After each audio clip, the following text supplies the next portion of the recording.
Introduced in the waning years of the First Cylon War, the Valkyrie Class Battlestar is a powerful mid-weight strike platform, smaller and nimbler than its predecessors in the Jupiter class, and designed to be cheaper and faster to produce for deployment in large numbers. The vessel quickly proved extremely reliable, with a great deal of adaptability in shifting combat scenarios, and played a vital part in keeping the Colonial Fleet intact and fighting throughout perhaps the bleakest months of the conflict. At a length of 649 meters and a width of 235 meters, the Valkyrie class presents a stripped-down and skeletal version of the traditional Battlestar aesthetic, with a large cluster of 4 sublight engines arrayed across the aft section. The primary hull is narrow and aggressive, offering a smaller targeting profile than most Battlestars, and favouring head-on attacks in ship-to-ship combat. The Valkyrie is equipped with a cutting-edge FTL drive and advanced Radis systems that allow the craft to deploy strategically at short notice and effectively lead a small Battlestar group. The Valkyrie class is armed with 33 large-caliber dual-mount artillery turrets,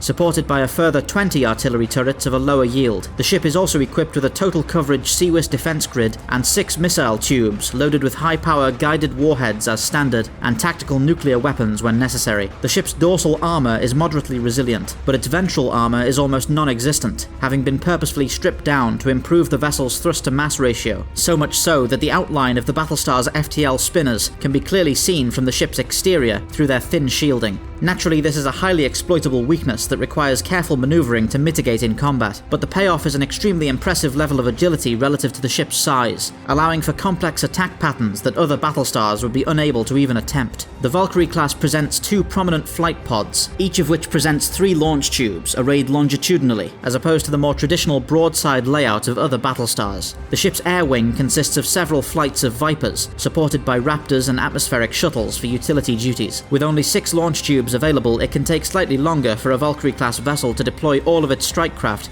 than many other colonial warships, though retrieval after combat is fast and straightforward via the ship's large landing bays. The first Valkyrie-class vessels to enter service toward the end of the First Cylon War were loaded with Mark II and Mark III Vipers as standard, though subsequent refits have updated the Valkyrie's fighters to increasingly modern variants, culminating with the Viper Mark VII. After surviving the First Cylon War, the Valkyrie class proved to be perfectly suited to the Colonial Fleet's needs for a peacetime Battlestar. Ships of the class were constructed in even greater numbers and deployed as security and patrol vessels across the Cyrinus system. Being cheap to repair and maintain, the class received numerous refits and continued to serve for decades without ever being fully replaced. The first vessel of the Valkyrie class constructed was the original Battlestar Valkyrie of the 41st Battlestar Group, a ship that would ultimately remain in service for over 40 years and be witness to several major events. The ship fought at the Battle of Canceron Prime, where she was heavily damaged and publicly listed as destroyed, though in truth the Colonial Admiralty had secreted the vessel away to join the growing Colonial Ghost Fleet concealed within Cylon territory. Valkyrie transferred a number of her Mark III Vipers and their pilots to the Orion-class Battlestar Osiris to be used in the crucial Battle of Jerba, and later participated in the decisive Ghost Fleet offensive, where 5 Cylon sectors were outflanked and overwhelmed by Colonial forces. Decades later, the Battlestar Valkyrie found herself under the command of the newly promoted Commander William Adama, who led the ship in a controversial Black Ops assignment to deploy a Stealth Star reconnaissance vessel across the Cylon Armistice line. The mission was a catastrophic failure, with the Stealth Star being quickly detected by Cylon fightercraft and forcing Valkyrie to destroy the recon ship in a purposeful act of friendly fire, thereby covering up the attempted Colonial subterfuge. For his purported mishandling of this assignment, Adama was reassigned to an ignominious command aboard the obsolete Battlestar Galactica, where he would oversee its final years before decommissioning. Valkyrie, however, continued to serve under a new commander, and would remain in service just long enough to meet an unexpectedly violent end at the outbreak of the Second Cylon War.